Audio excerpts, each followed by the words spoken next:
Welcome back, guys, to the Hassle of Hair podcast. We're still without Raquel today. We're getting new upgrades so we could have 4 mics, actually, 4 guests. Awesome. But welcome back, guys. This is episode 61 with my buddy Nativo Gonzalez, host of the Paid to Cost podcast.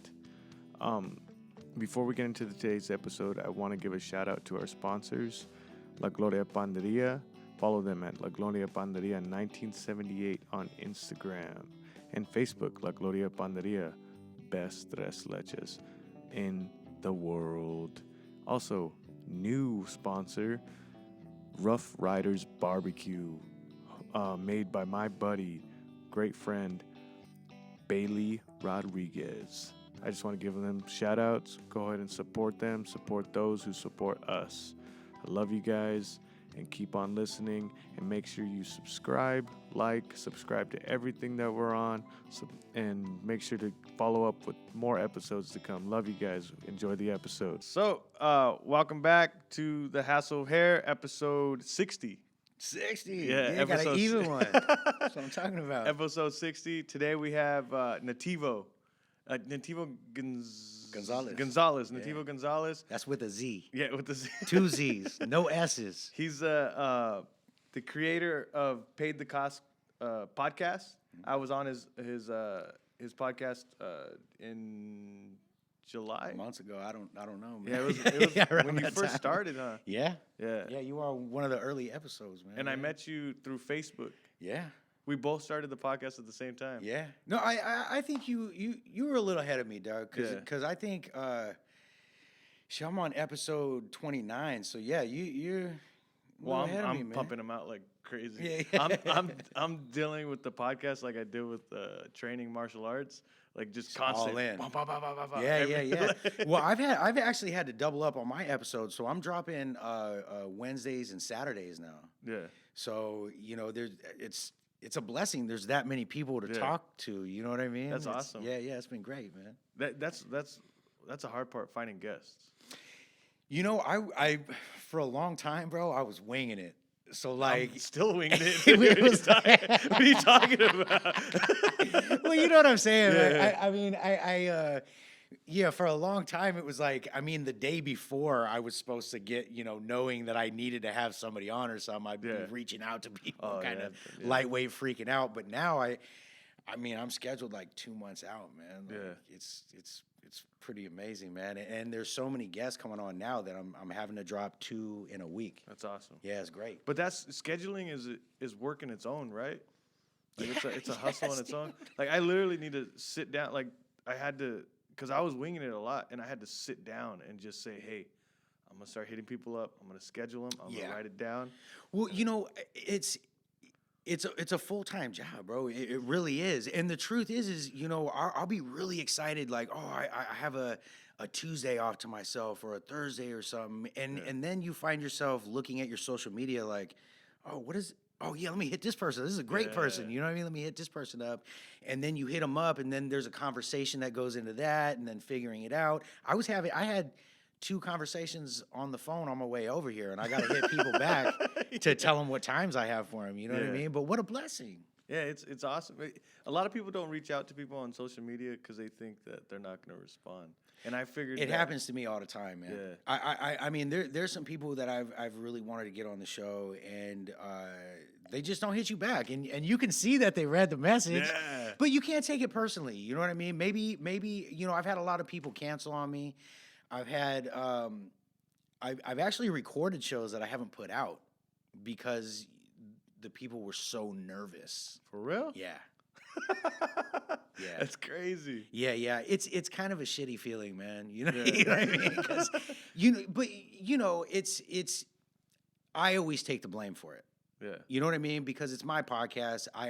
You in some way, shape, or form, you have to be the MC, the master of ceremony, where you're directing the thing. And if it didn't come out right, 75% of the blame is on me. Yeah, you know what I'm saying? My wife, she always tells me, just why do you care about that little thing? Just put it out. Like, why do you have to edit that? Why do you have to do that? Why do you do this? She's always questioning, like, why I'm so, like, particular on the small things. Sure. What I can do now. I mean, yes, my quality is not that good as what I could do in 2 years from now. Yeah. But I'm taking people's stories. Like what we're doing is taking people's stories, and they're giving it to us, and we have to make sure at the best of our ability to put it out there to the world. Yeah, to be honest, unless there's like some crazy, like I was interviewing a Santa Cruz City Council member candidate, Yeah. and we do our podcast at our homes. You know what I mean? And mine's in the garage, as you know. I built a studio in my garage. Mine's in my studio. So the landscapers come, and dude has one of those backpack blowers on, and he turns it on right by the garage, and I had to run out, and I'm like, turn it up, turn it up. And so that I'll edit, but the truth is, Jesse, is that I don't want to censor my guests in any way. Yeah. We're so blessed with what we're doing that we don't have an agenda. We don't have a certain way that we're trying to make these people look. Yeah. We're legitimately and actually telling these people's stories, right? Yeah. So to me, it's kind of like a slap in the face to the person if you edit anything out. Oh, I was just talking about editing thing out. I was talking about like sounds and weird shit. Like quality, no, quality, I get it. Yeah, man, we got a toy Pomeranian at the house, and the little motherfucker will go ape shit if somebody knocks on the door or something. So we gotta, I'm actively like locking him in my room upstairs. You know what I mean? Like, sorry, Chubbs. He's like, what the fuck's going on? Or I gotta make sure that my son, is taking care of him, or there's certain things that we're aware of now, right? That we weren't aware of at the beginning. Yeah. I mean, I'm sure for you, just like me, man. I mean, I'm learning stuff all the time, and it feels like it's getting easier, but then you start nitpicking a little bit, right? Yeah. Oh, that's not right. But I think one of the biggest things that I've learned doing this is, before I got into this, I worried a lot about shit I can't control. Yeah. You know what I mean? And that kind of worry, it's not healthy for anybody, man. And it takes a lot out of you. It takes a lot of mental focus. It takes a lot of it takes a physical toll on you. Yeah. But one of the biggest things I've learned is things are going to happen when they happen. And that's when they're supposed to happen, not when Nativo wants them to happen. You know what I'm saying? Yeah.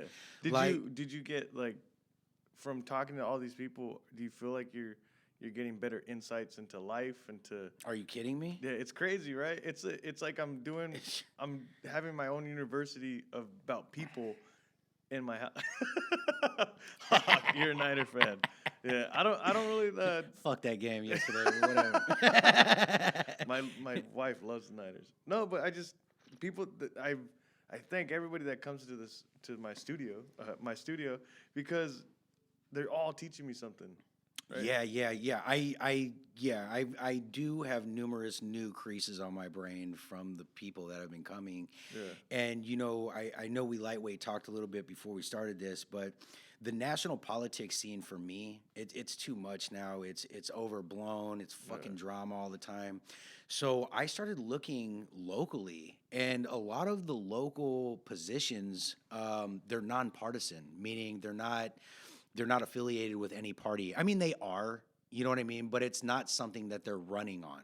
So, somebody that's running for city council isn't, I'm so-and-so and I'm running because I'm from the Democratic Party, and, and it makes it more digestible, and not so scary and not so, you know what I mean? Most of them are business owners and like small business owners. Yeah. The vibe I'm getting from people that you've had on is that a lot of them are business owners, right? Yeah, the majority of them. Yeah, absolutely. Not big time business owners, not like wealthy individuals. They're just regular business owners. Some of them have a couple. Okay.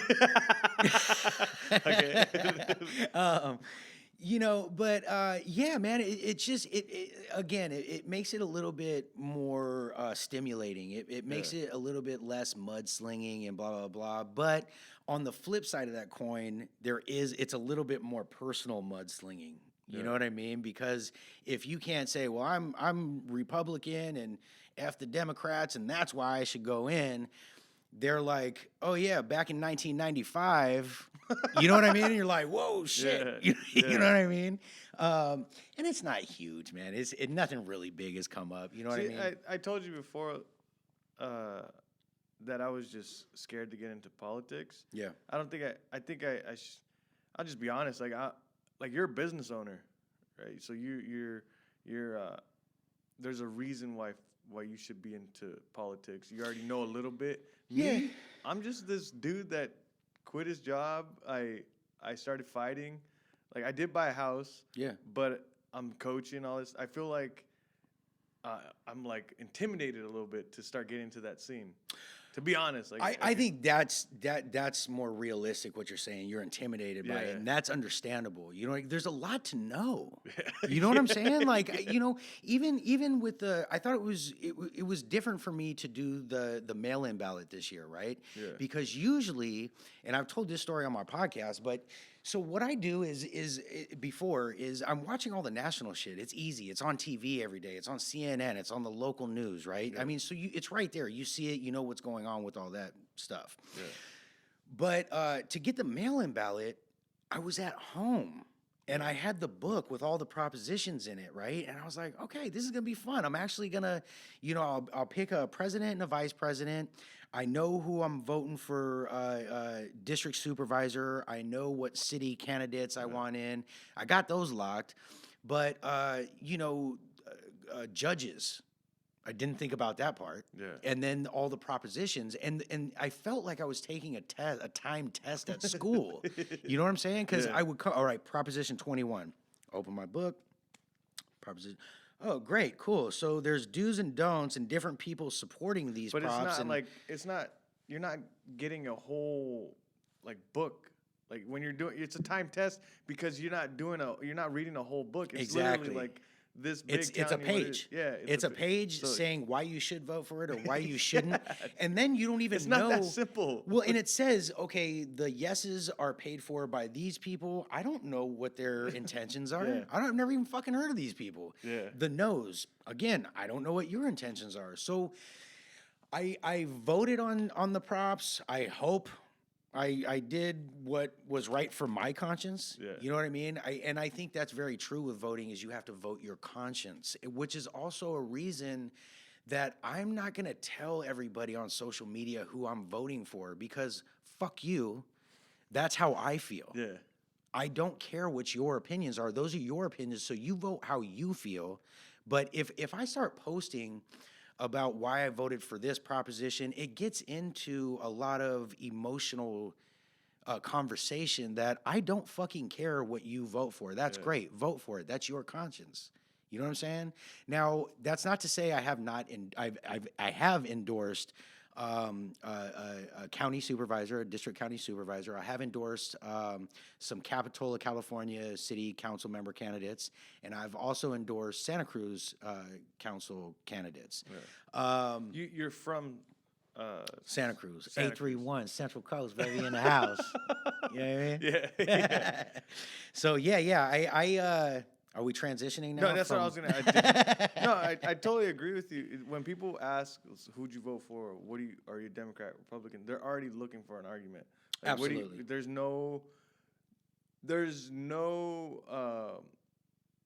always, when it comes to politics, there's always going to be a disagreement. So why, like, if you're not coming at me level-headed, then why should we talk about it? Mm-hmm. You know? So it's just. Totally agreed, man.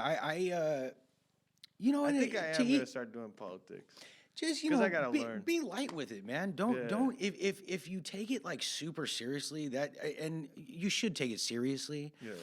But look, man, I'm never going to be in Congress. I'm never going to be a senator. I'm never going to be I don't know, I might be on a city council one day. I don't know. But, you know, I'm not planning on going to sit in the House in Washington, D.C. I'm not trying to get to those levels. You know what I mean?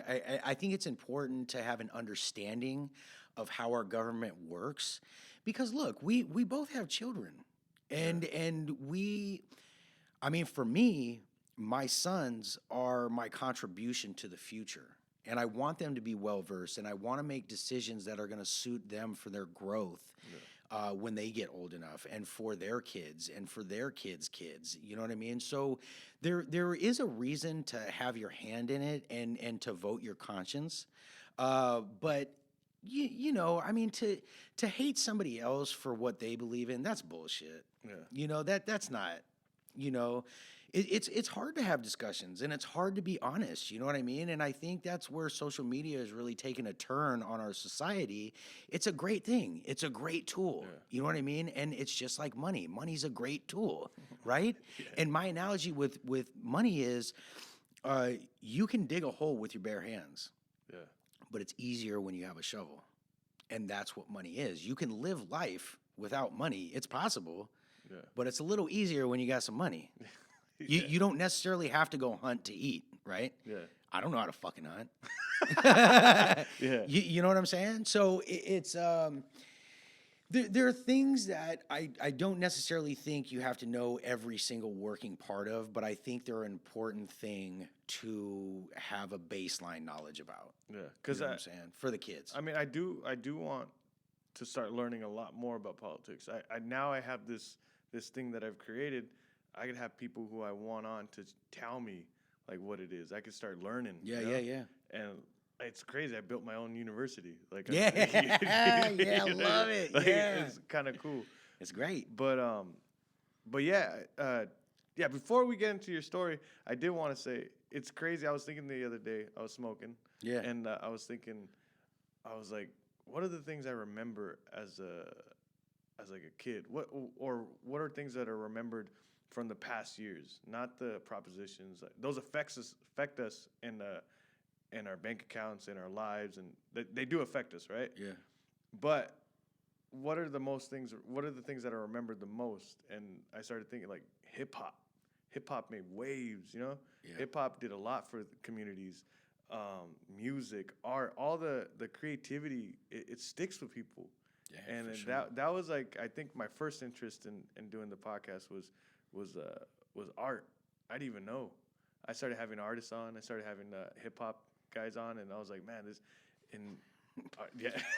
Same, bro. I mean, you know, the shirt I got on, man. Shout out to Tay Lyon, man, and the Made Fresh crew, man. What's up? But you know, I to your point, man. Yeah, doing this podcast stuff is really, you know, it's mind expanding, bro. Yeah. It's you when you open yourself up to somebody else's thought process, you're opening yourself up to a whole new world. You know what I'm saying? And you're and hopefully your heart is open too. And you know, I know we'll get into this, but you know, me and my wife owned a motel for a while, and it's just it wasn't for me. And I did it for 4 years, and the first 3 months I knew I hated it. Yeah. Let's get into it then. Like, Yeah. Where you grew up in Santa Cruz, right? Yes, sir. And Yeah, I was born in Mountain View, El Camino Hospital, and 3 months later we moved to the Santa Cruz Mountains where I live now. And it's beautiful out there, by the way. It's gorgeous. Yeah. I love Lucky. it, man. You drove over here and it's just flat land, dirt. Like, Yeah, man. I got a little nervous. Got a little nervous driving out here. I didn't know where I thought I was being set up or something. Yeah. No, it's a very unique place, man. It's beautiful. There's it's very open minded there. Yeah. You know, it's you could be sitting on the beach 1 minute and hiking in the redwood forest the next. But how was your childhood was? Well, I didn't give a fuck about any of that when I was growing up. You know, when you know, I grew up. My mother is a white woman from Detroit, Michigan, and my father, my biological father, is a Chicano from L.A. Yeah. And my mom had a regular, good old, you know, it was rough for them. You know what I mean? They were, it wasn't a lot of money, broke. You know what I mean? You know, very. Yeah. But you didn't notice that Santa Cruz, like, you were living in Santa Cruz? Like, No. You didn't realize what you had? No. That's crazy. Not at all. No. I hate water. Yeah. Yeah, I'm not a water person, bro. So Yeah. I'm not the type of motherfucker that's like, hey, let's go to the beach for the day. It's hot as fuck. I'm like, close the fucking doors, turn the AC on, and let's watch a movie. Yeah. You know what I mean? That's who I am. And I didn't really get into the nature aspect of Santa Cruz until I got older. Yeah. So growing up, I was really happy when I was young, man. My dad wasn't around. It was basically my mom and my aunts and my stepfather who took care of me and raised me. And when I got to junior high, that's when things got really awkward for me because I was like, all right, wait a minute. Wait, I'm brown, and my mom's white and I don't speak Spanish. And all the Mexicans that my mind will let me see are gang members. Yeah. Right? And then on top of that, not speaking Spanish and being a different brown, I got my ass beat on my way home from school a lot. You know what I mean? Because I was different. Yeah.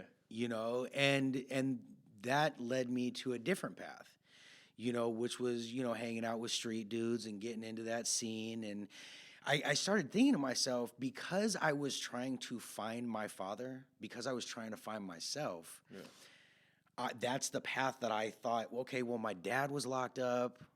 All my uncles, my cousins, they're all gang members. Like, this is what I'm supposed to be. Yeah. So I gravitated to that, thinking that's who I was supposed to be. And, I put myself in my mom worked her ass off for us. You know what I mean? I had a great childhood. I had the things I needed. I had some of the things I wanted. You know what I mean? But it was hard. We lived in a 1-bedroom. It was a duplex. And my mom was gracious enough to let me have the room. But when you're 16 years old and your mom's walking through your room because she has to use the bathroom too. Yeah. You know what I mean? Those things get awkward. Isn't it crazy how it's normal though when you're that old?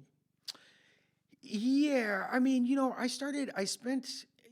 when I was like 12 is when everything really started changing, and you started noticing. Well, dude, I think I was playing with my Legos until I hit 7th grade. Yeah, you know what I mean.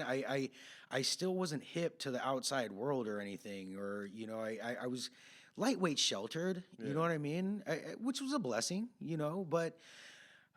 And I'm a homebody anyways. I just like to be at home. And a lot of the times, I'm seeing a lot of memes about this lately, but it's like the 90s kids, we kind of grew up, parents would leave us at home. You know what I'm saying? Yeah. And it was kind of a forced situation with me and my mom, because my mom had to work to put food on the table, to keep a roof over our head,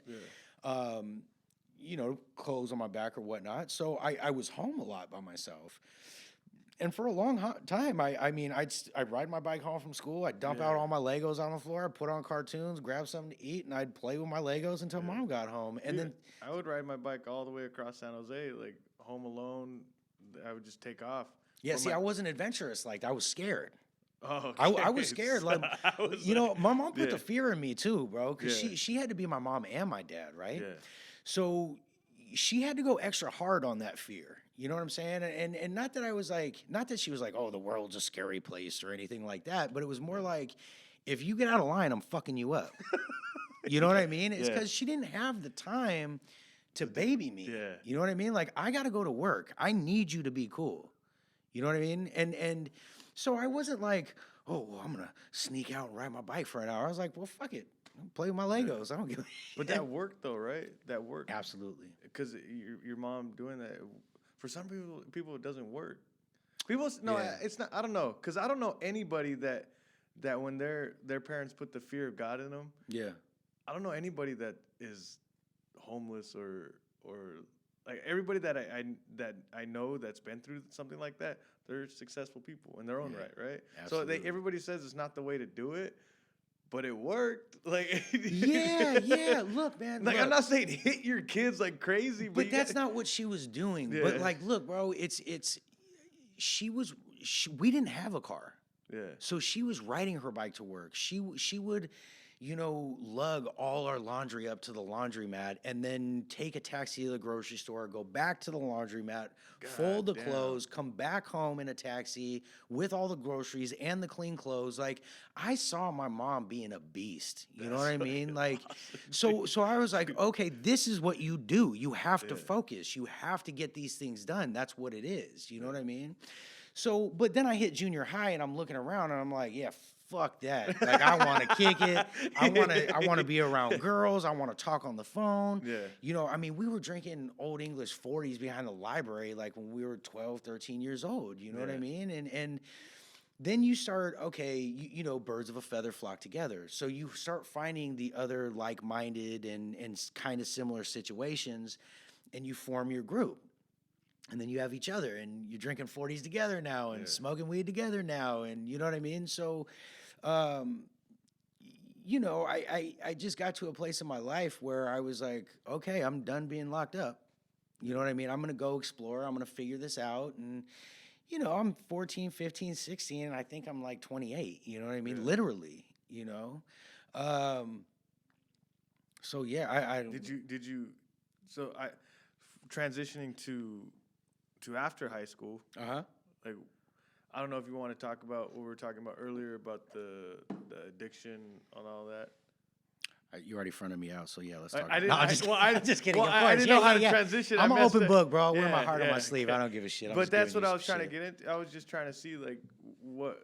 So you got addicted to meth? Well, look. So the street life, the gang life is. I was already on that, right? So.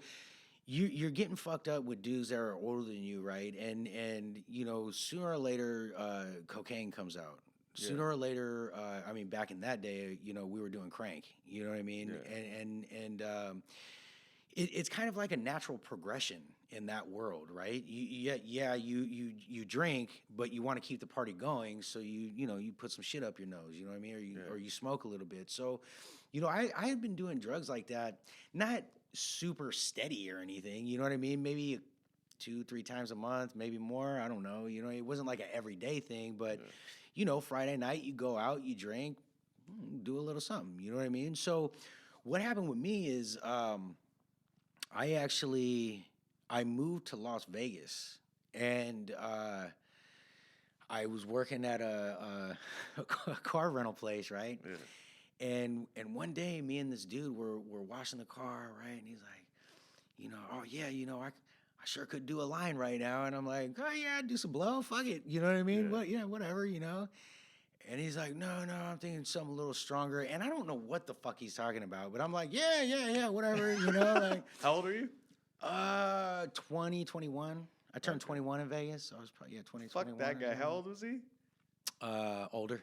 Fuck that guy. He just saw this young guy. He's like, he'll do some blow with me.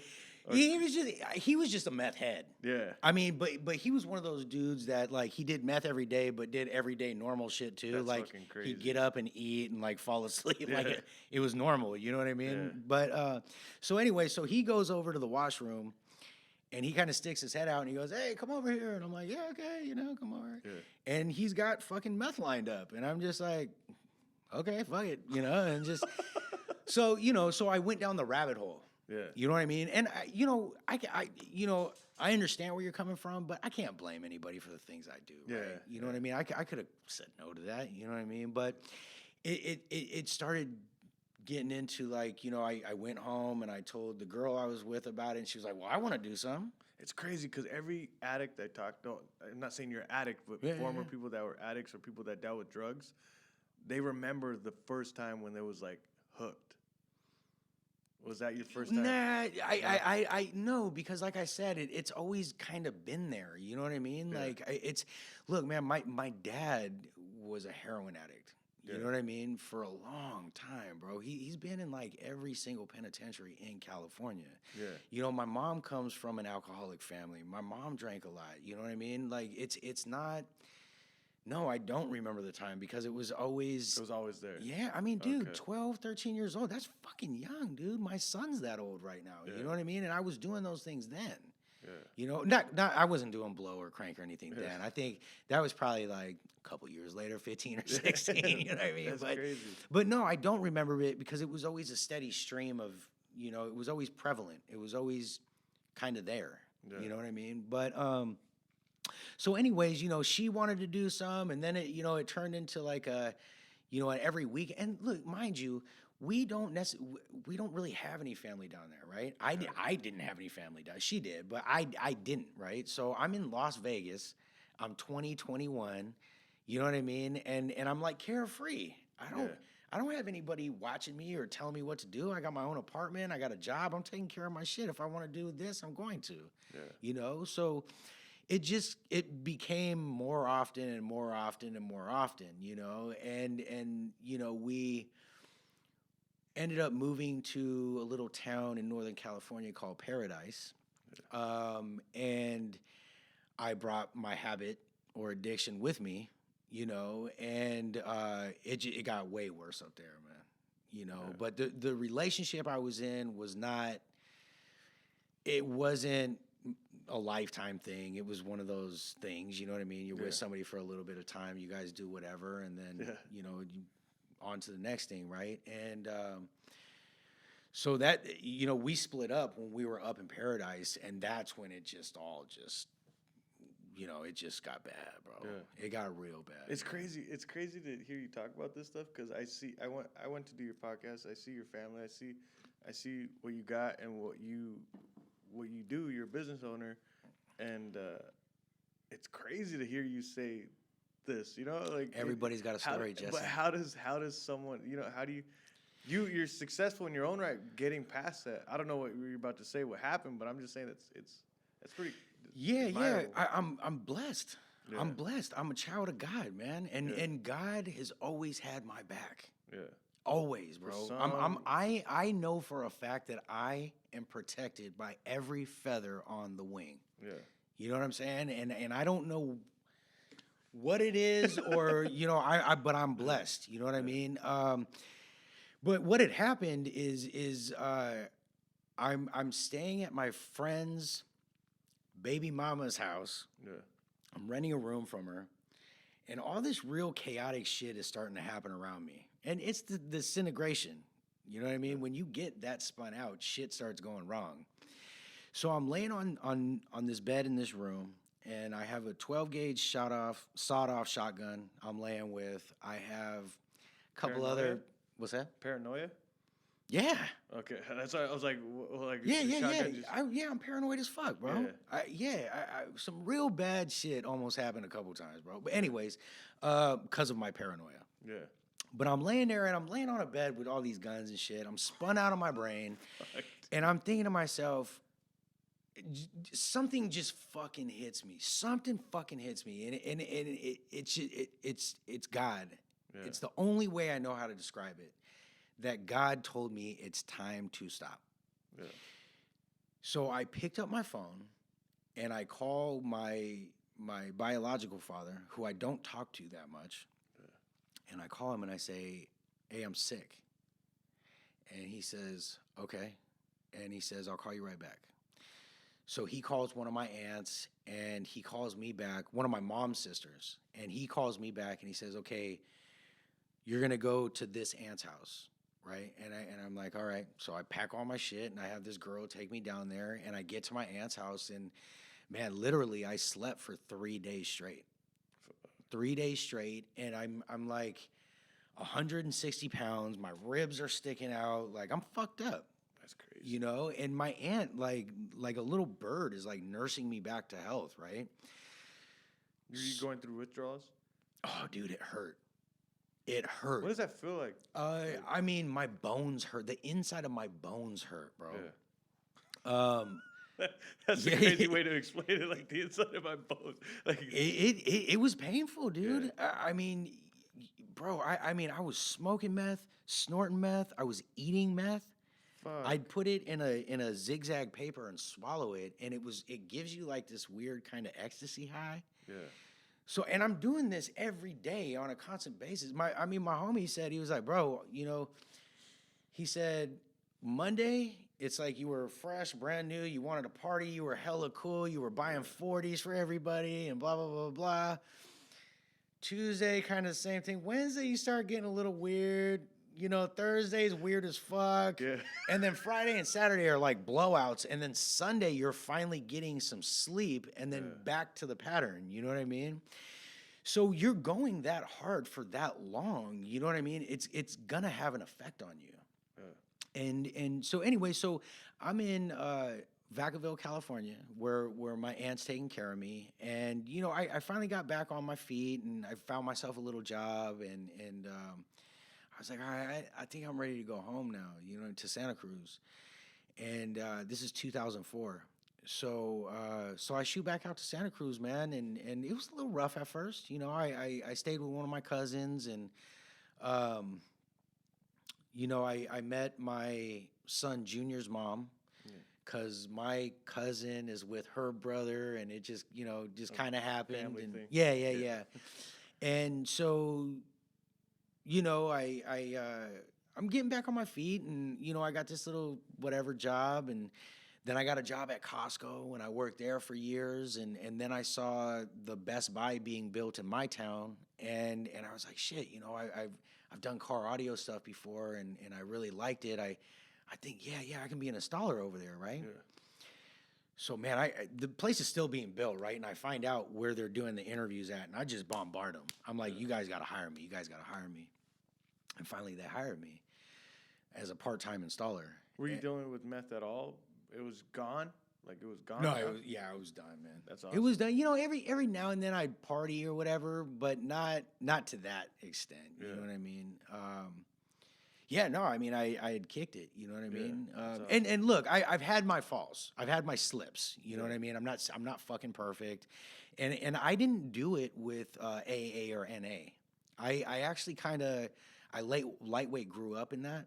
My mom was in AA, my dad was in NA, and I used to get dragged to meetings all the time, and it just wasn't really for me. And I think for me it was because I have this shit with my dad, and it feels like a connection to my dad. Yeah.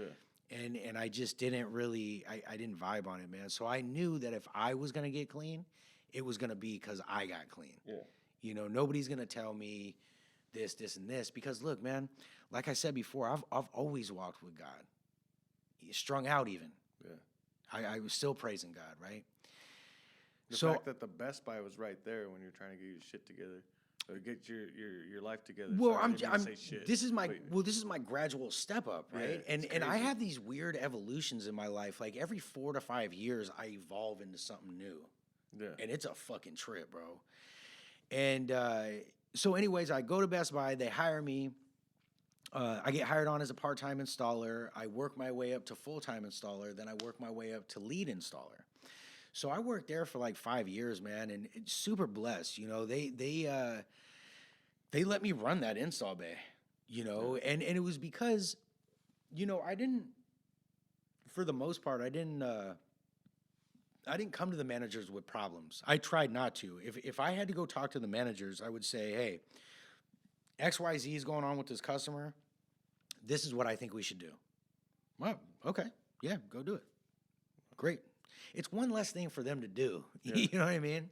Those managers at those corporations, whether it's Best Buy, Home Depot, grocery stores, those fuckers got a lot on their plate, man. Yeah. And they get paid salary, and they work more than anybody on the planet. Yeah. They work a lot. They're constantly getting calls on days off, on vacation time. Like I've watched a lot of people go through that, right? Yeah, I was pretty rough on them in an earlier episode. I was like, man, fuck Target managers, retail managers. But I guess that's right?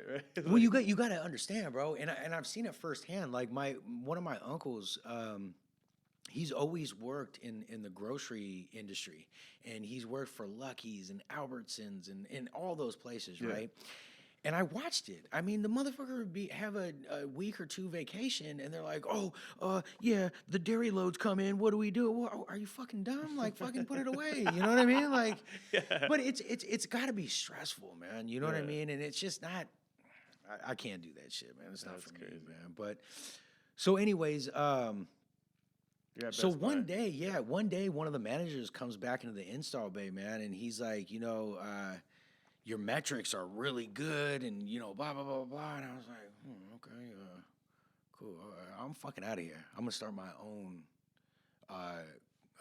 car That audio had to be shop. on your mind though for a while, A right? little bit, People a little. telling you, "Hey, you should do your like." I had heard of it. I had never thought about myself like that, though. Yeah. You know what I'm saying? Like, I never thought that I was dumb or not worth anything, but it goes back to my worrying, right? Being a child of alcoholic and drug addict, you get thrown out of whack real easy if shit isn't going the way you think it's supposed to be going. Yeah. You know what I mean? Which leads to a lot of worry, which leads to trying to keep everything perfect all the time. You know what I mean? And when things don't get the way you see them in your head, the world's on fire. You know what I mean? Yeah. So I thought I was the only one that felt like that. Oh, no, bro. Hey, Jesse, I'll tell you what, man. We all think the same. Yeah. Whether we want to admit it or not, there's a reason that things are the way they are. You know what I'm saying? Like, we all think the same shit. Yeah. You know what I mean? Like, some think a little bit differently or in a different way, but we're all self-conscious. We all have these things going on, man. It's not, we think it's just us because we don't talk about it. Yeah. You know what I'm saying? And that's the importance of, especially for us, that's why we're seeing all these changes in our lives and all these exciting things are happening, right? Because we're talking on a regular basis and we're open. Yeah. I know you're open. I'm open fucking book, So am I, and Yeah. I love it. Yeah. I love it. And if you got something to say about me, fuck you. I don't care. Yeah. Go ahead and judge me if that's what you need to do. You know what I mean? But one day you decided that you wanted to open up your own. Yeah, right. So yeah, man. I broke off. I had a little push. My sister's husband pushed. Yeah, there had to be. Someone that was he putting a put it seed into in my you. head, and I think the thing that made it appealing is he already had a thought process and he had already researched how to do it. Yeah. You know what I mean? So the way he broke it down just made it easy. He was like, yeah, we need to go to the courthouse. We need to do this. We need to run an ad in this paper. So he helped me, and he was a founding member of the car audio shop, which was called Mass Audio, which was named after my best friend that had passed when I was 15. So he really encouraged it, and unfortunately partnerships don't always work out in business, especially if you don't have a game plan and thing on paper and ready to go. So unfortunately that relationship didn't last long, and it's still pretty damaged to this day, unfortunately. Maybe one day it'll get back, it's cool, whatever. But I opened the car audio shop. I learned a lot from that, from all the stuff I had learned from Best Buy. Yeah. And it was a trip because, have you ever worked for a place like that by any chance? Like a sound? Or Target or? Yeah, I've worked for Target. Oh, you have? Yeah. You know how sometimes, Walmart. every 3 months they'll have a meeting at 9 p.m. or something that everybody has to go to? Well, those meetings and the shit that I got out of them actually ended up working. Yeah. And I retained a lot of the information and I used it at my shop. And it's dude, I mean, these corporations spend millions of dollars to figure out how we think so we can buy more shit. And I'm 19 at those meetings, like, fuck you. Yeah. You know what I mean? feel you. It's crazy. I was like, this is fucking goofy. But for some reason it stuck with me. Yeah, that's awesome. So I really used that to my advantage. And then I did that for about 5 years, and in the meantime, I had met my beautiful, awesome wife, and See, I wanted to transition. I wanted to get to that point because I feel like when I talk to you and when I talk to you on the phone or when I see your Instagram posts, I feel like we're in that same mindset where both of our marriages changed us. Yeah? yeah, oh yeah, dude. They helped us in a way because I feel like I don't want to say you were damaged, but like you had a pretty rough. No, I was fucked up. Yeah, you had a pretty rough. I still childhood. am fucked up. Yeah. Yeah. And I feel like my wife changed me. Absolutely. Yeah, it's crazy. You know, yeah, man. I met Tanika 10 years ago, and she's taught me patience. Yeah. She's taught me how to explore and how to be excited about that kind of stuff. You know what I mean? Yeah. She's an amazing woman, man.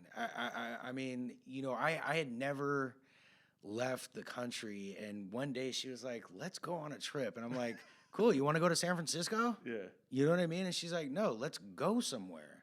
Let's go to Mexico."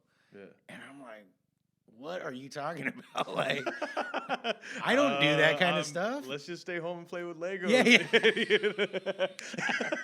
Right?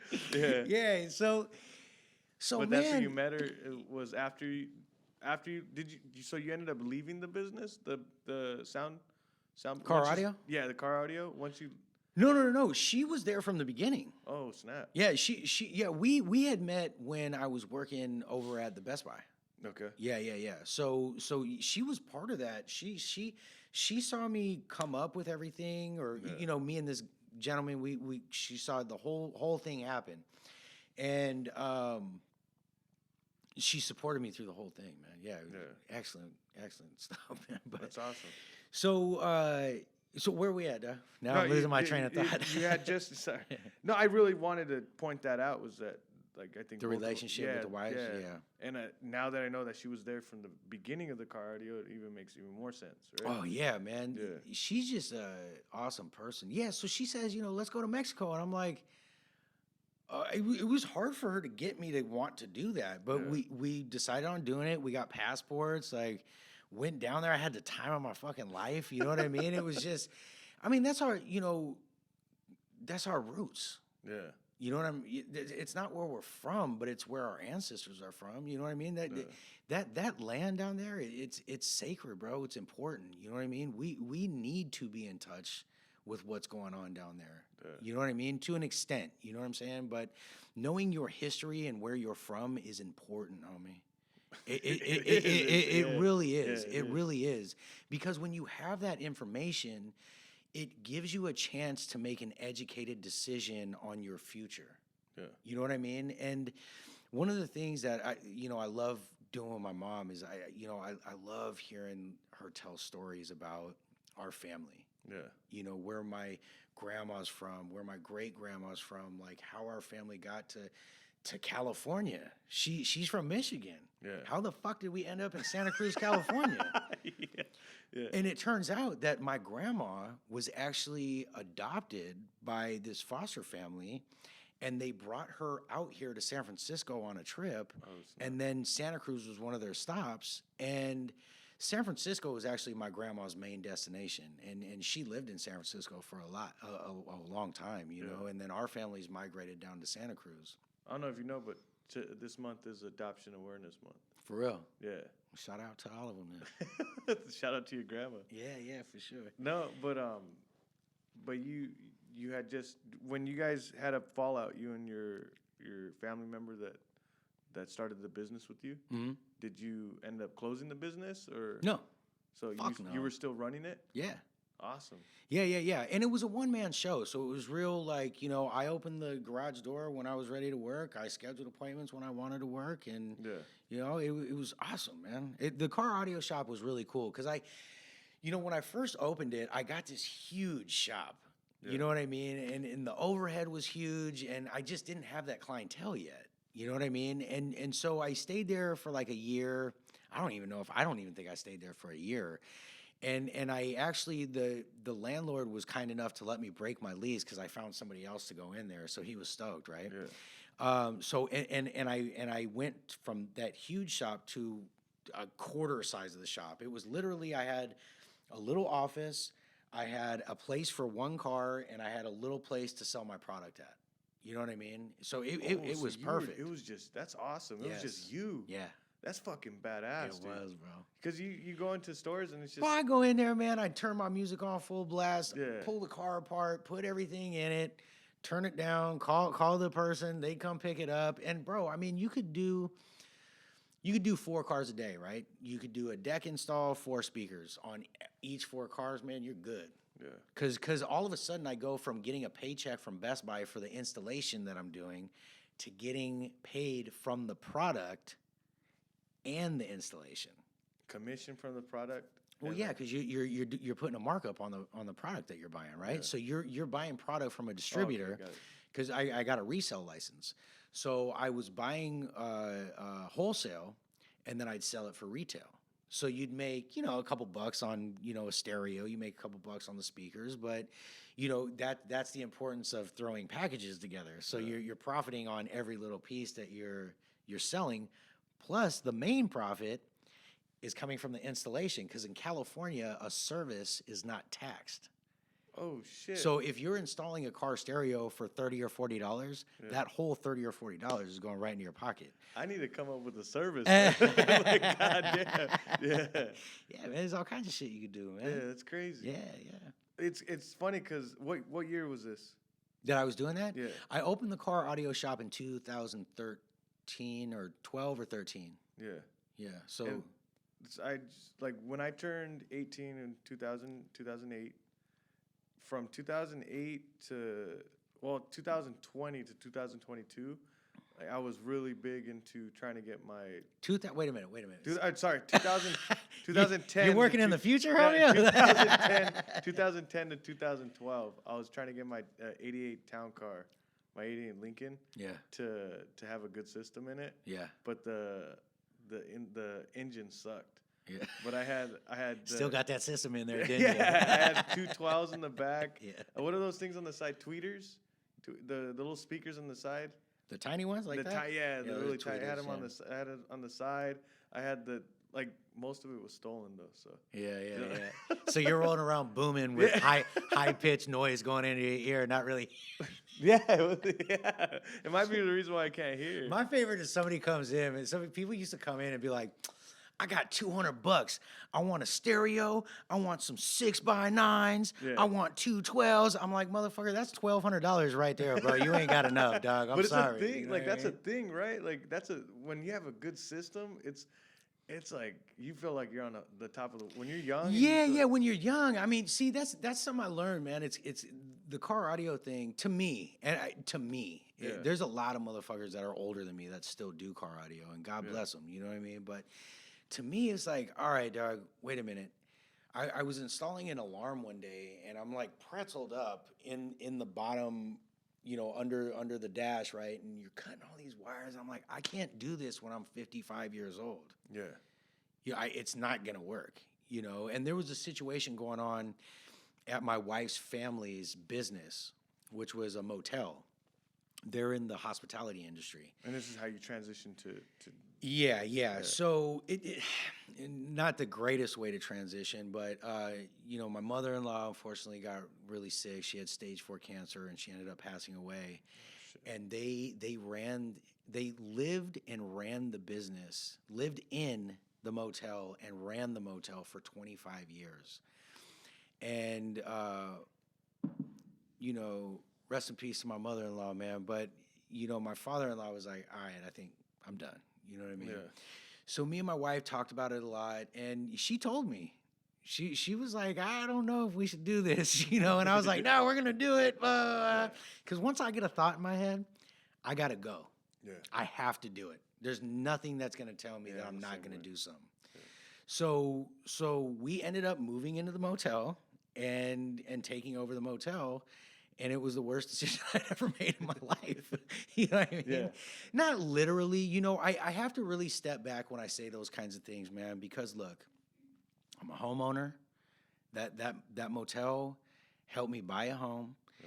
Yeah. It taught me what I didn't want to do with my life. It taught me how it's a big factor that I have a podcast now. Yeah. Every morning we used to serve a real easy breakfast in the morning, and I would just sit out there for like 3 hours and talk to everybody that was coming through. Yeah. And you'd have good conversations, you had shitty conversations. You'd have people that want to talk, you'd have people that didn't want to talk. And you learn a lot of my street stuff, you learn body cues, and you can see people's eyes and the way they're moving, and certain tones in their voices and twitches, and you get all that You're a stuff. people person. I'm a survivor. Okay. You know what I'm saying? Yeah, yeah. I You're look, adjusting, man. You're adapting. I can't be in groups of people. I don't like it. I'm the same way. Yeah, it makes me paranoid, bro. Yeah. It makes me feel like something bad's gonna happen, because as individuals, we have our own thought processes, but when we get together with too many fucking people, it turns into a mob mentality. You know what I'm saying? We all share a fucking brain all of a sudden. You know what I mean? And I'm sorry for cussing all the time, No, you're man. good. It's just You're good. it's the way it's just the way I talk. No, you're not. I'm passionate. Nashi is our first guest, and she's a tattoo artist, and she said "fuck" about like 200 times. No, you're good. So, fuck. Where was I? No, you were talking about just being able to, because the background you had in the streets, you're able to talk to people. Right. So, motel. and I think what I did at the motel is I perfected it. Yeah. You know what I mean? Because you can't say fuck this and fuck that to everybody that you're talking to in the motel. Some people just don't like that kind of language. You know what I mean? So you learn how to be diverse and talk about things that you wouldn't normally talk about. I had to talk about my home a lot. I had to talk about Santa Cruz a lot, because you have people come in, hey, what should we do today? Yeah. You know, and all of a sudden, like, you know, I'm a concierge, you know, and I'm getting out maps, and, oh, you should go hike in this forest. I'd never hiked there before. You know what I'm saying? But you should go here. You should go here. You should go here, you know? And you learn a lot more things in that environment. So as shitty of an experience as I had there, it was also a huge blessing. Yeah. You know, and I have to take the good and the bad from my experiences. You know, I always try to be thoughtful. I try to be methodical. I try to be tactical with almost everything I do, man. You're very hands-on. I have to be. Yeah. Like, I'm not, you know, I graduated from high school, although I had to go to an alternative high school. And, you know, regular high school was hard for me, man. It's you know, with regular high school, it's sink or swim. You know what I mean? It's either you're with the herd or you're falling off the cliff. You know what I mean? And it just didn't work for me. So I was blessed, and I got to go to this alternative high school. And there was this teacher I had there named Bruce Darling. Shout out to you, Bruce. I love you. He turned out to be like, you know, my dad, kind of a father figure for those hours a day that I was at school. Yeah. And to be honest, like, for all 4 years of high school, I stayed in his class, and I didn't care. Like, there's only a certain amount of teachers in an alternative high school. It's a lot smaller. Yeah. And, you know, each period, a teacher would teach something different, and you'd kind of rotate around the campus. Well, I just stayed in Bruce's class because I didn't ever want to leave. Yeah. You know, I loved him, and I respected him, and he really was there to help me, you know. And until my last semester, I actually broke off and went to a class up in front of the school. Yeah. And another teacher up there, bless her soul, man, and I love her too, Kirsten Pullman. I just had her on a podcast. She's actually a teacher at the juvenile hall in Santa Cruz County now. Isn't it crazy how these figures in your life, like, you remember your whole entire life? It's a trip, man. Like, I didn't realize my role as an assistant coach at the gym. Yeah. How big it was especially till COVID hit and we started reopening and doing all that stuff, because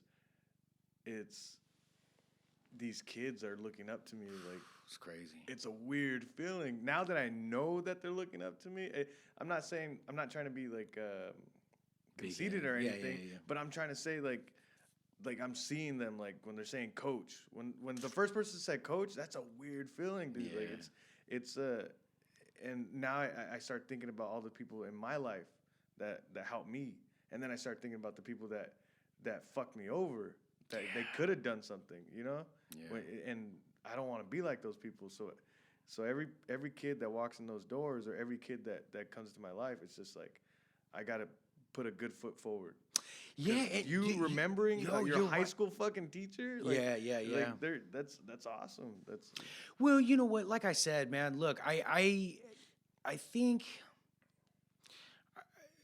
there was portions of my life where a male figure, a positive male figure, wasn't always there. Yeah.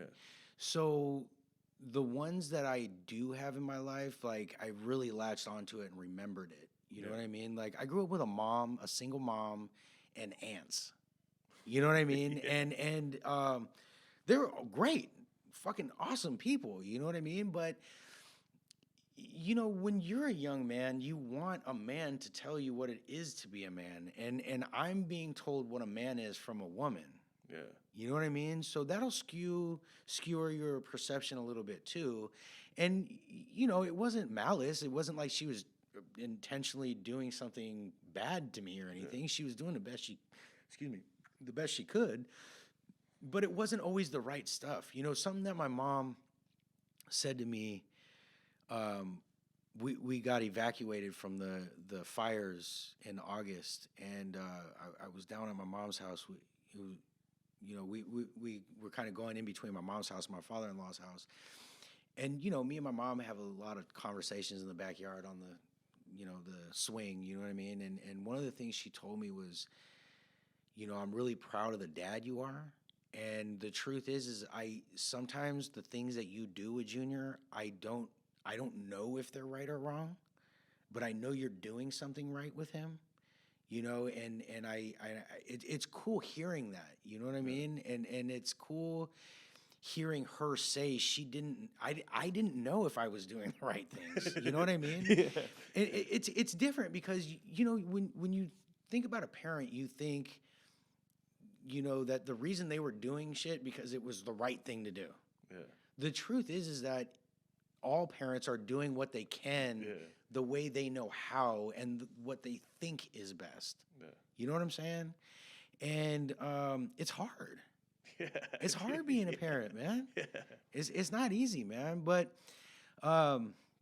did we get off track? Where am I at? No, that's fine. Dude, you're just talking about the motel, right? The motel. Right? Yeah. About it was the yeah. You're fine. We could go off track. We can do whatever we want, dude. but your story is just a coming of age story, basically. Yeah. And I think a lot of people need to hear this. Those people that struggled, like you can do something with your life. Yeah, well, it's one of those things, man. You either use your story as a propeller to lift you, or it's going to be used as an anchor and it's going to pull you down, and it's really going to affect everything you do every day. Yeah. And I have friends that I grew up with that are doing the same shit that we were doing when we were 16.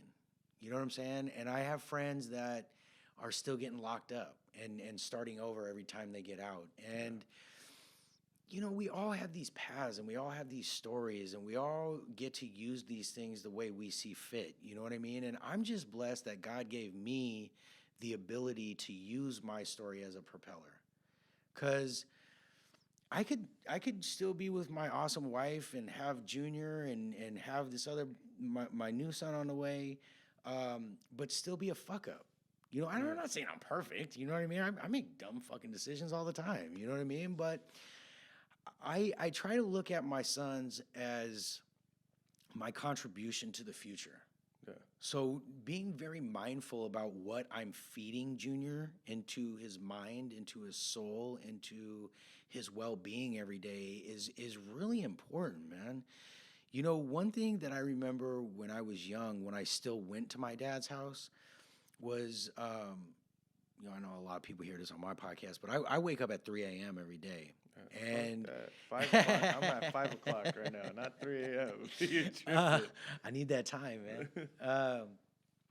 But my dad's like that too. My biological father's like that. And I used to get up. If I stayed at his house, I would get up I would hear him and I'd be like, oh, I'm going to get up and, maybe I could work out with him, or maybe, he'll, we'll talk or something, right? And I never got that. It was always, well, what are you doing up right now? Or, dismissed. Yeah.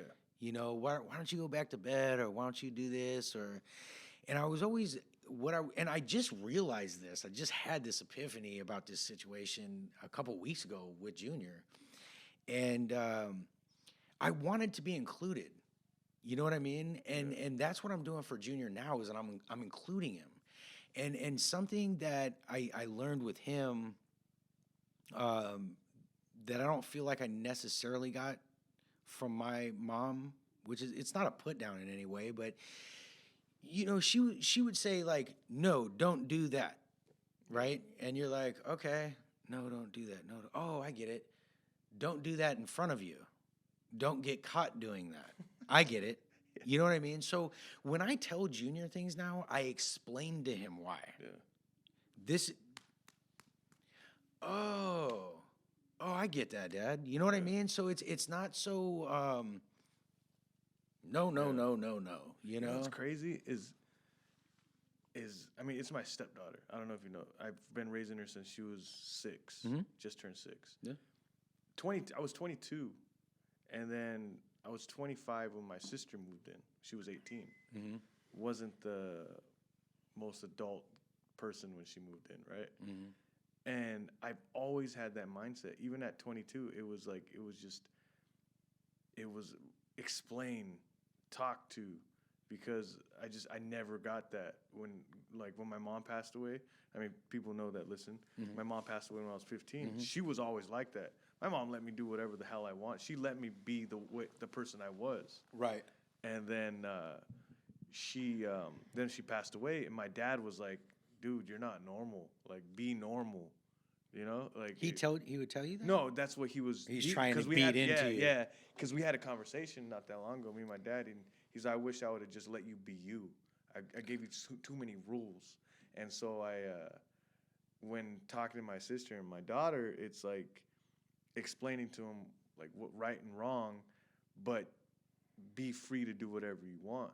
You know, and Yeah, that's cold, man. Yeah, It's like- game, bro. yeah. Because look, you're setting up boundaries, and you're like, you know, if you want to put your fucking finger in the light socket, go ahead, motherfucker. Yeah, see what but I'm happens. telling you, you're gonna get electrocuted. yeah, You know what I mean? Like, you know, there's always a reaction, whether it's positive or negative, and in most cases both. yeah, With every decision that you make. So you have to really think about what you're doing. And that's what I'm saying about my mindset. Like I'm constantly thinking, right? Yeah. So I the craziest little shit, Jesse. Like, you know, if I'm sitting here watching TV and I'm like, yo, I gotta take a piss, but I also want to go get that bag of chips that's in the, you know, in the Yeah. kitchen. What is the shortest route and what's going to take the less time? yeah. Right? Yeah. Okay, well, let's see. If I turn around and go this way, the bathroom, I can hit the bathroom right here. Then I walk out, then get the bag, and then it comes full circle on back of my chair. Just stupid shit like that. You know what I mean? But that's how I think. Yeah. And I'm constantly thinking, you know, I don't want to, I'm not a chess player with my life and all that shit. You know what I mean? Yeah. I'm not that intricate. You know what I'm Yeah. saying? But I just try to think. Yeah, you're. I talked to the guy that we had on yesterday, Jim. Throughout the whole episode, he reflected on himself so much. Like, and that's the difference between someone that is that. I think that's the difference from you going into addiction, and you're not really an addict, right? I mean, it wasn't that long. I mean, you did it yourself basically, and that's the difference. You're able to reflect on yourself.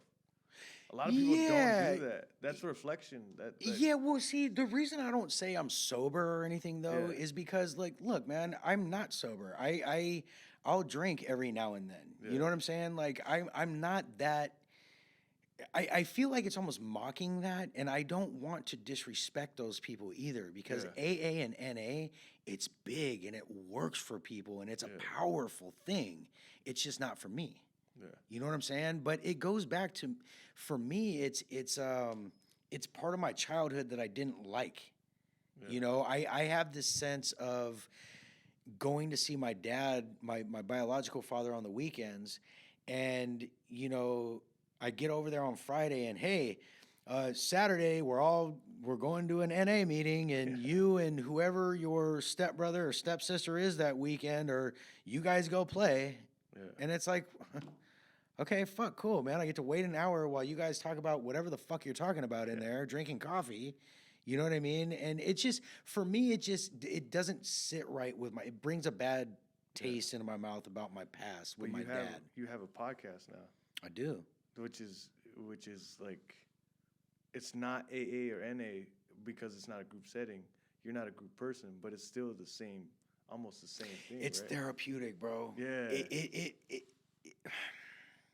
There's a sense of accomplishment. You know, all right, so with the car audio, this is my analogy with all this shit for me and what I need out of the work that I do. When I owned my car audio shop, I had a customer that would come in, right?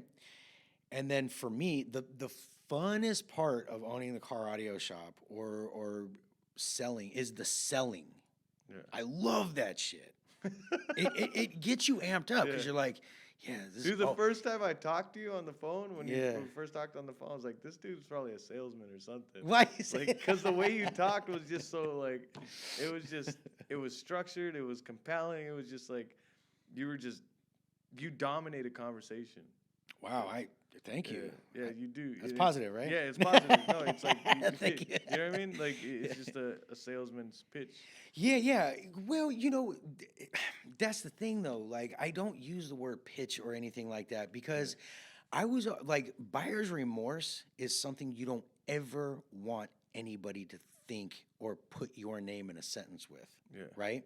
So I'm completely honest. Look, I can build a system for you at the price you want it, but it's going to be a system at the price you want it. Yeah.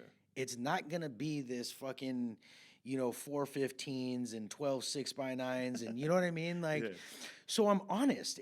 They're not tactics. They're not pitches. They're not, it's real shit. But the thing that's exciting about it, the car audio thing, or was exciting about it for me, was that there's a beginning, a middle, and an end. Yeah. And hopefully, I'd say 95% of the time, the ending is fucking extraordinary. And you have either a 18 to 21-year-old kid or, a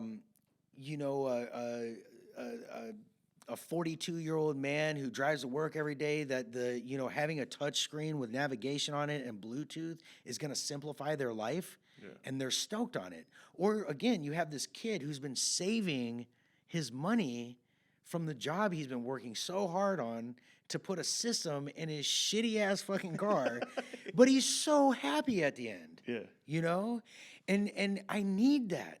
I need that beginning, middle, and an end. And the motel never gave me that satisfaction because, out of 100 people staying at your motel, 60% of them are going to have something to fucking say. Yeah. You know what I mean? It's less than half that's just going to be like, hey, we had a great stay. We'll see you next year. You know what I mean?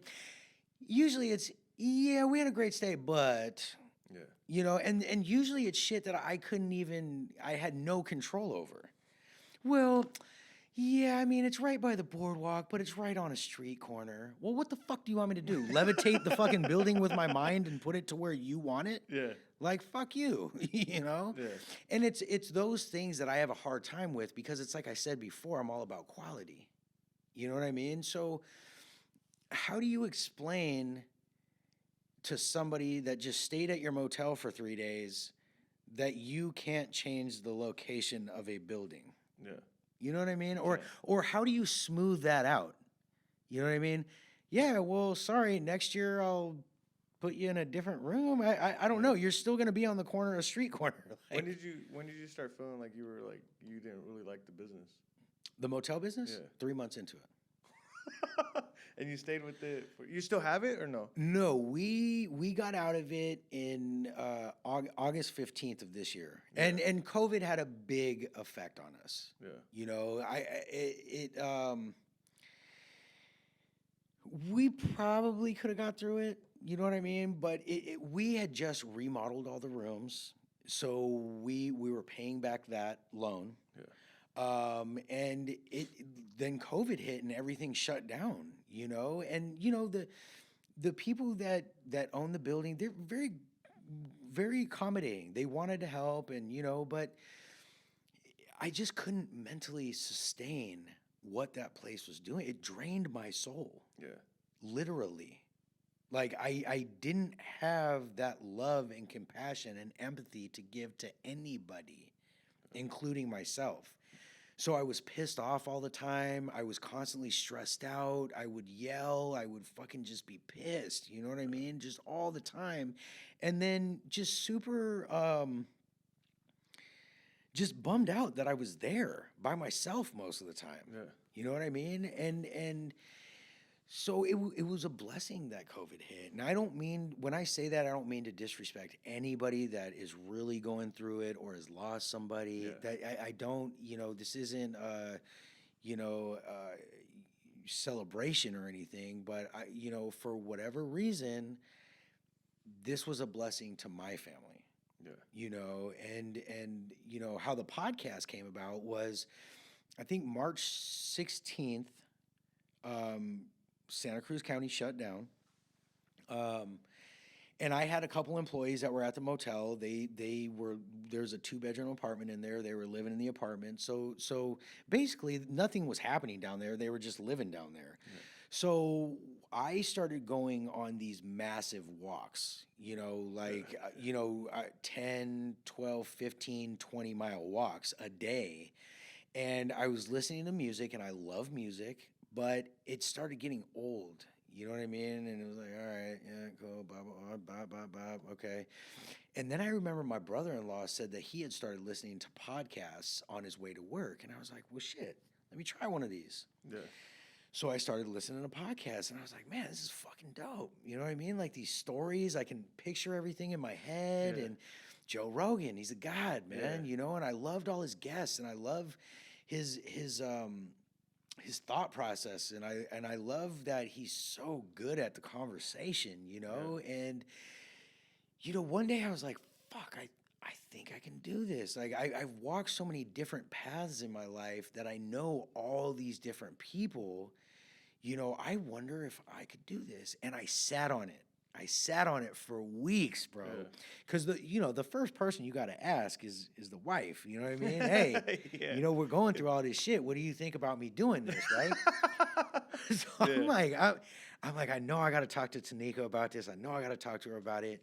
And one day I get the fucking nerve up, and I'm like, I'm gonna ask her. So I go upstairs, and I'm like, this is what I'm thinking. What do you think? And she's like, I think you would be badass at that. Yeah.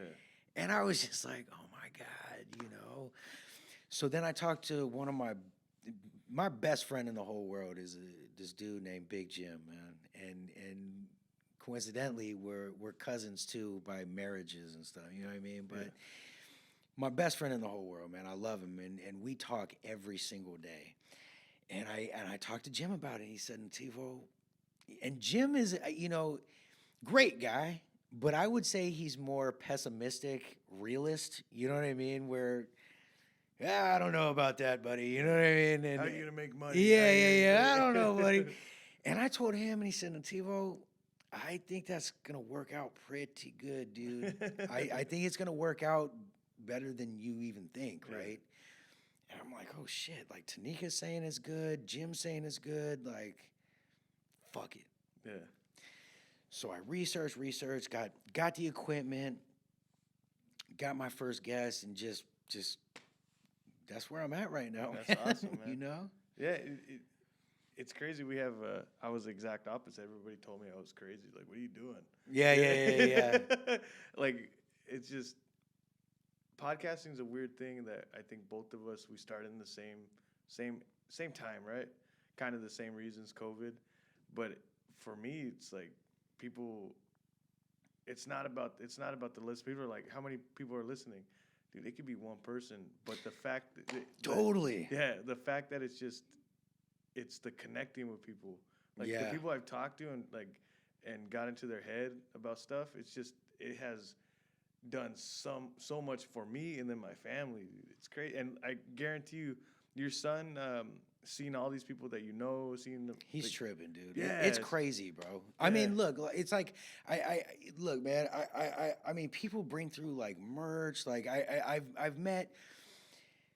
I'm meeting the people that run my home. Yeah. You know what I mean? And it's a lot of them aren't on the podcast.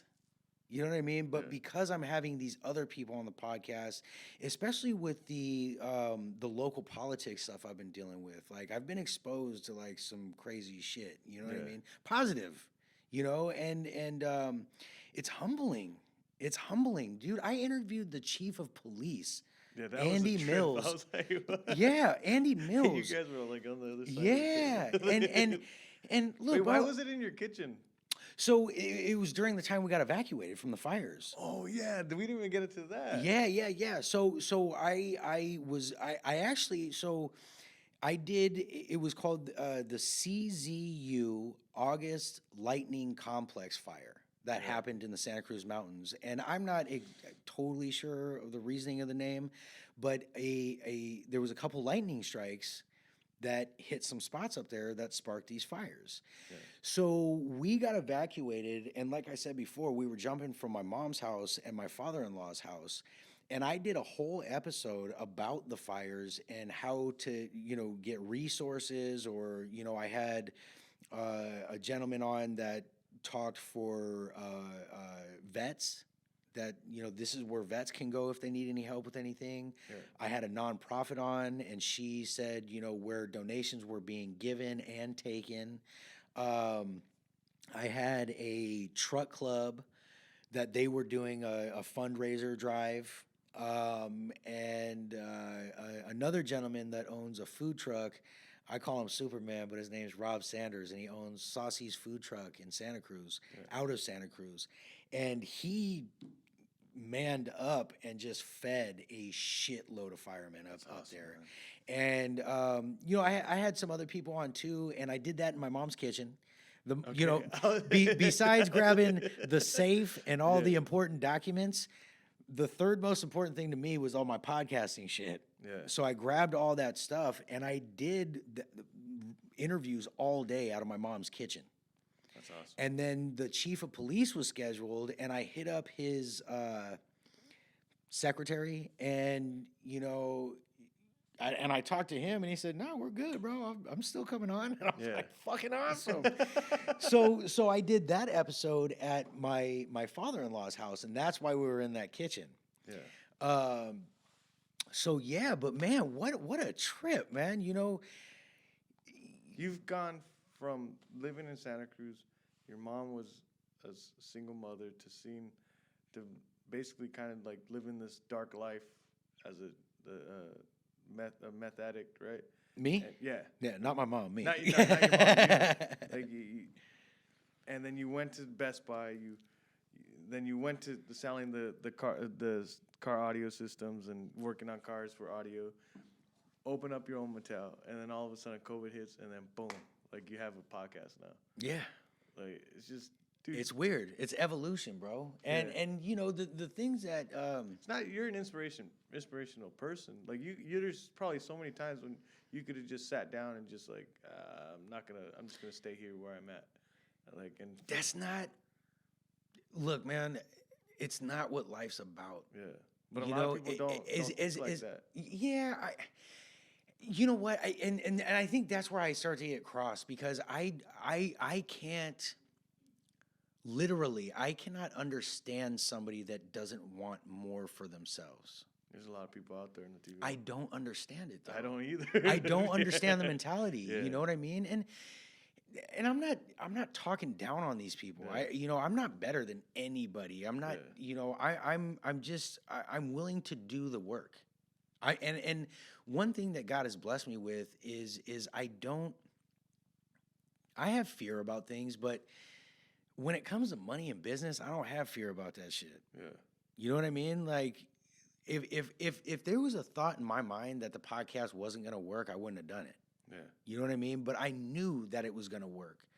Something, and everything kept coming together, easily. And that's when you know it's right. Yeah. You know what I'm saying? Even it's crazy. Like, you're like worried about something? Like, you're worried about the podcast. Like, man, is this gonna work? Is this gonna work? And all of a sudden, another stepping stone. Yes. It's crazy, right? Every like, fucking week. Every week, dog. Every Yeah. week is like that. It's a trip, man. Yeah. It's a trip, bro. It's every week I'm learning something new, man. And it's even, again, it's going into it's it's seeping into the cracks of who I am as a person. Yeah. You know what I'm saying? It's once again, Jesse, I would worry about things. And look, I'm still learning. Yeah. Still a growing process. Yeah. But, you know, to not worry about things that I have no control over, it's powerful. Yeah. It's powerful. You know what I mean? And you know, it's a blessing, dude. Because, you know, I have, I don't know exactly what you call it, disease. I don't know what it's called, but Yeah. I have alopecia, it's called. So Yeah. when I stress out, my hair falls out.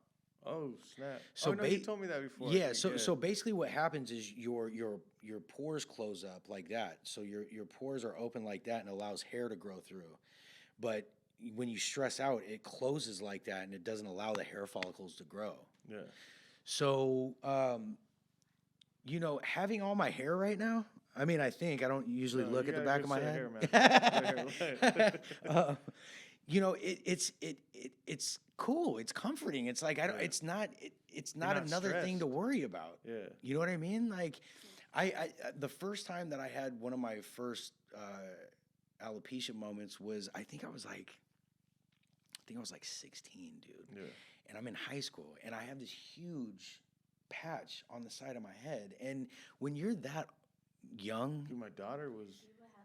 My daughter was. Yeah. Sorry, that was my wife, guys. Sorry. She had alopecia areata in the back and in the front of her hair, and it was like 50-cent piece. She had it in the back of her head, the front of her head, like, and she was 10 years old. Yeah. 10 years old, and it was. Well, you as don't a know. Parent, I'm like, what the fuck's going on? I'm Yeah, like, yeah, what yeah. are we doing wrong? She's stressed out. She's eating her hair, like. Yeah. Well, Like, and you got to think too when you're that old, you know, kids are asking you what's wrong with you, and they're not being very nice about it, and it's not. Well, they don't know, right? They don't know. Yeah. I would Kids have, are fucking assholes, dude. Let's just say it. Like, Well, how about this? When I was at the motel, I was getting something for this lady. She wanted like a hot chocolate or something. So I'm bending over, and I have a bald spot in the back of my head at that time. And this fucking lady touches the back of my head, and she goes, "Ew, what is that?" Yeah. Do you know how that makes you feel? Yeah, that's fucked up. Bitch, don't touch me. What do you mean? Ew, you know what I mean? Was But she like- but being 16, kids don't have those filters. You know what I mean? Yeah. Like, yo, what the fuck is wrong with you, dog? You know what I mean? And you're like, no, you know, like it's embarrassing, you know? So, you know, just being, you know, free to not worry, it's like amazing, dude. I just feel so, my heart is just overflowing right now, man. That's awesome. My soul's filled. Like, I just feel like a powerful human being right now. You know what I mean? And humbled. I have people saying the nicest shit to me that I never. It wasn't an intention. You know what I mean? People are saying like, you know, I'm a leader. I'm you know, I'm this, I'm that, and it's, whoa, because you know, and I don't know if you feel this way, but when I have people on the show, it's their show. Yeah. I'm just blessed that I get to sit here live and listen to you, and hopefully I'm asking questions that somebody else would ask you too. Yeah. You know what I mean? And I'm not perfect. It's you're constantly learning, and you're constantly, you know. One thing that I've really been able to work on doing this is active listening. You know, I'm really genuinely listening to the person that's talking, and I'm not sitting there waiting for my time to talk. I'm not sitting there waiting for the right thing to be said so I can respond to it. I'm really genuinely wanting to know this person's story. And that's how it should be. When people are doing podcasts and you'll listen to it and like the host doesn't want to be there. You know what I mean? You could hear it, and you could hear it. You know what's funny is that I don't really tell people this because they probably think it's during my childhood. My dad would sit me. My dad was kind of like he listens, so it's kind of hard to talk about it. But he would. He's a very black eye. He's a very interesting guy, right? Let's just say that. And interesting choice of words. Yeah, he would sit me down. And no joke, Nativo, 2 to 3 hours, just sit me down and lecture me. and I would have to sit there as a kind of it's kind of child abuse, right? So I would have to sit there, and my dad's not a scholar. Like he would say it too. He's not a college professor or anything, but he would sit me down and just talk to me for 2 to 3 hours, and I couldn't. I had to be focused. I had to talk to him. Lightweight child abuse, right? But it seriously like. But yeah, Raquel over in the corner now. I'm like, but he didn't do it to my brother. It was weird. He didn't do it to my brother. He didn't do it to my sister, and I don't know why he did it to me. But I think it really helped me through this, like in a weird kind of way, like. And I didn't realize it till I started doing this. Well, was he giving you like quizzes after the talk? No, it was so if I did something wrong, right? If I did something wrong, he would sit me down and talk to me about the situation for like 2 hours. Yeah, see, perception, right? Because I'm hearing you say that, and I'm sitting here thinking, what a fucking blessing that you had a man to tell you that kind of stuff. Well, that's what I'm saying. Look, man, it's crazy. I was blessed with a wonderful stepfather. I was blessed with, this my mom's boyfriend now. Being in my life, and these are two great men. You know what I mean? But there was times in my life where they just weren't around, and I didn't have that. And you're trying to find a positive male role model on the street isn't easy. Yeah. You know what I'm saying? Like, a lot of the older dudes that I was rolling with were like, here, sell these drugs. Yeah. Here, go bang on these dudes because they're from another side. Here, go, and it's all shit that's going to get me in trouble, dog. Like, so, and again, it's perception. Yeah, and I'm barely realizing how much of a blessing it was. Might have been light, but it's seriously like I'm thinking now that I'm older, I'm like, okay, I get it now. I get it. It might have been overdone, but it was still something. I get what he was trying to do. Yeah, so for sure, man. It's weird. But yeah, dude, like I think I like your story of being a podcaster the best. Because we kind of have the similar story, and like it's not like, so people that start podcasts now, it's not like before COVID.